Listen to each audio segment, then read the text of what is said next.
My name is Bill Kairimbanyi Bekunda. I'm an alcoholic in recovery. I'm from Kabale in southwestern Uganda. I became a drinker in my senior two at the age of 15, and this continued until the age of 30 when I went into rehabilitation. I spent 7 years sober from my time getting out of rehabilitation. During that time, I was making some money, I had some businesses. I got married to a lady, a very beautiful lady who knew me as perfect guy, everything she had prayed for. Got our first child, and then I went to expand my business. I want to build a hotel. My friends tell me the best way to build a hotel is for you to start a bar. It will handle all the small costs, building costs, and you'll find you don't have to go to a bank or borrow money from other people. I got caught up in the bar business, but of course at the same time I was being exposed to the drink. A friend of mine flew in from the United States, and he came to my bar, and this is about a year and a half of operation, still sober. And when he gets there, he says, Bill, you cannot be my host, and as Bachiga in our culture, you don't break the ice. So I say 7 years sober, what can a shot of Black Label whiskey do to me? And I poured for him, for myself, and I took a sip. What I remember is waking up 3 days later with a full bar, lots of people, no alcohol, no money. It went downhill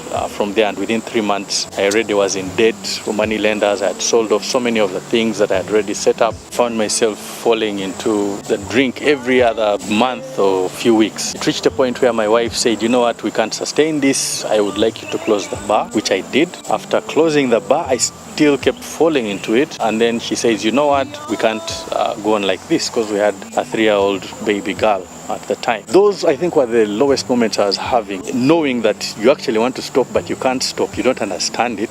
You call it witchcraft. I remember turning against my mother, saying that, oh, those spears your father left are the reason. Why don't you throw them away? And she also got scared about having me around. So I found myself on the streets. This is coming from a 5-bedroomed house with almost an acre of compound. It was a little bit overwhelming. I had no food, and yet my mother had a house I could live in. My wife had a place she was staying, but I couldn't go there because of my behaviors and habits. I'm not able to even access home, my brothers, my sisters. That made me realize that I need to change things and look at things differently. So I fortunately happened to live with somebody who was a believer in Christ, and he had the opportunity to mentor me into that. And that was the beginning of my change. Later, I started going to church. There was a small unfinished church which was just beginning. So I joined that church, started mending my relationship with family. My wife started coming over to see me. I would go over, the kid would come stay with me.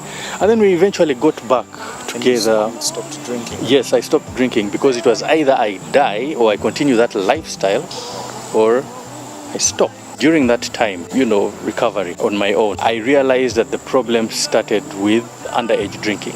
So I had a desire to do something about it. So I just started a Facebook page, which was Stop Underage Drinking Uganda. This is in February 2014. I would simply write what I learned on this page about underage drinking. Eventually people started liking it. Then I got a call, someone asking me, hey Bill, can you come and speak to our fellowship here? We have young kids, and could you tell them about this? And I went over, and then I met a couple of people who said, oh, could you take this to our school? When I started going to schools and taking pictures and showing what I'm doing, people got more interest, started building from there, until a point where I found that I need to start an organization. And at the beginning of 2017, I am like, let me start an organization called Healthy Youth Lifestyle Options, which deals with lifestyle options to a better living.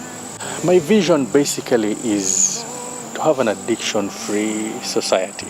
One person can make a difference. If I've been to about 60 schools and we are putting an average of about 1,000, some of them are smaller, a good 50,000 people, that is through direct outreach. I have not been able to know the numbers that I've reached using social media, but I know that it has gone across the borders. Also, there is a bit of feedback. I get phone calls here and there, and it has come to pass simply because I have decided that I will not be quiet about it. If I don't have the finances, if I don't have the manpower or the backup or name it.